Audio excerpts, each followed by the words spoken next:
Oh my god, it is such a beautiful day in Kyoto. Look at the sun. Life is good. So there's a saying in, I don't know, Zen or something, is that like the sun is always shining and there's always clouds, but often there's dark clouds which get in the way that we can't see the sun. But it's always there. So a little word of motivation for you. So one thing I want to share is asking yourself, why take photos and what's the purpose of photography? What is photography good for? What is photography not good for? Etc. So for me, I don't think the purpose of photography is to become the world's best photographer. I don't think the purpose of photography is necessarily to even make a living from your photography. To me, photography is a tool to find more joy, to find more purpose, to find more meaning, to find more happiness in your everyday life. So for example, people are like, oh Eric, you're always so happy and optimistic all the time. I'm actually not. Like, I'm easily prone to like extreme mood swings. Like, I have moments of extreme euphoria, then I have moments of like really bad despair and a little bit depression. So for me, I treat photography like walking meditation, that I find that I'm actually happiest when I'm walking and talking, and that's why I love doing these videos, is that when I'm walking, I think my brain works better. When I'm walking, I think I'm actually more joyful, more happy. And often with photography, a lot of it is just finding joy in the beautiful, small, mundane, small things about everyday life. So even here, just like looking at that little shadow there, if I framed it like this, that actually brings me so much joy. And even for me, street photography, it's not about making a photo that will get a bunch of likes on social media. For me, street photography is a way for me to be more social, to engage more with other human beings, for me to essentially get out of my apartment.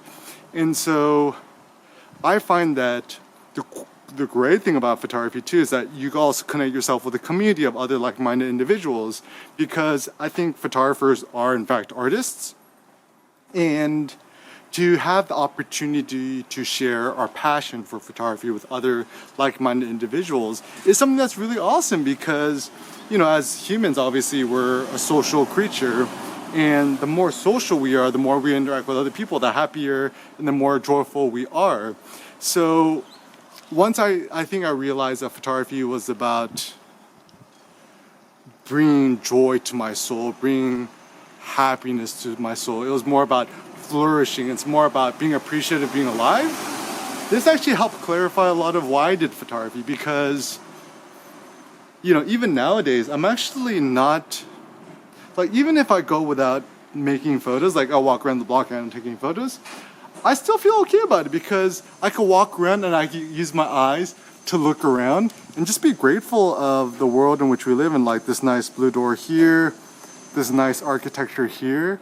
And I don't even feel like I need to take photos as often anymore, because I could just kind of see these little random things which bring a lot of joy, like this little hand here, hello, this door here, shadow selfie of myself. And that's actually one thing I've really been appreciating about doing more video, is that photography is more about capturing life. It's about being more alive. It's about being grateful that we're alive in this amazing world. I love this. The world's tiniest crane. Look how cute that thing is. Anyways, so for me, photography is about more appreciation of being alive and living life to the fullest, to engaging with more other humans, for us to go on more adventures, for us to essentially, find more joy in everyday life. And you could do that with your camera. You could do that with your phone, you could do that with video, you could do that with still images. Whatever gives you more joy of being alive is a good thing. And whatever could get you outside your apartment is also a good thing too. So realize, once again, photography isn't just about making photos, it's a way of life, it's a philosophy. It's about finding more appreciation in your everyday life. And I want to encourage you, friend, to always be motivated and inspired, to always make photos no matter what.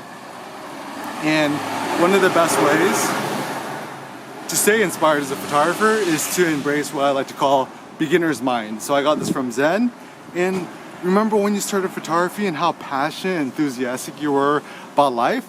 And you know, you'd see all these different beautiful scenes, like this nice little urban landscape here, the nice clouds. I might frame the scene like this, tilting the camera a bit. There's so much beauty and so much joy in life out there.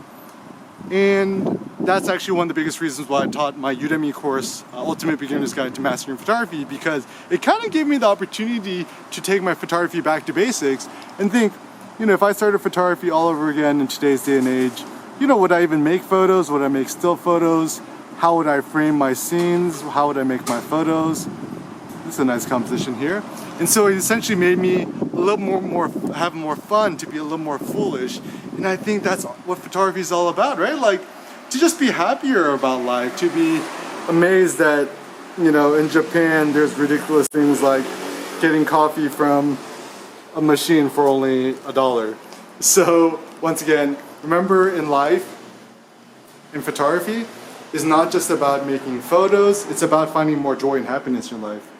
Even like this nice little scene here, this would make a nice photograph. I might get close and fill the frame. It's pretty nice. Yeah, so just realize that photography is a tool for you to find more appreciation in your everyday life. If you want to find more inspiration in your photography, or you know, you have a friend who's really passionate about photography and they want to learn more, click the link in the description below for my Ultimate Beginner's Guide to Mastering Photography course on Udemy. And yeah, I do really believe that one of the best investments is for your education, for you to take more courses, for you to take more workshops, for you to essentially keep learning. Because I know for myself, buying new gear, buying new lenses, buying new technology and stuff like that, the effect is very momentary. It inspires you for a little bit, and then you kind of lose that passion, because they call this hedonic adaptation, that you get the pleasure, the hedonism from buying the gear, but then you get adapted to it. So whatever gear you buy, it's, you know, it's not that much big of a deal anymore. Whereas if I buy books, wherever I go to talks, whenever I also take courses, I feel a huge sense of inspiration and motivation, joy to essentially just go out there and make more of my own art. So that's another tip too, is in photography, the purpose of looking at the photos of other people and looking at the art of others is to be motivated and inspired for you to create more of your own art, all right? So more info in the description below. I'm gonna have another coffee. And remember, always be joyful of being alive. This is an amazing life. Peace out.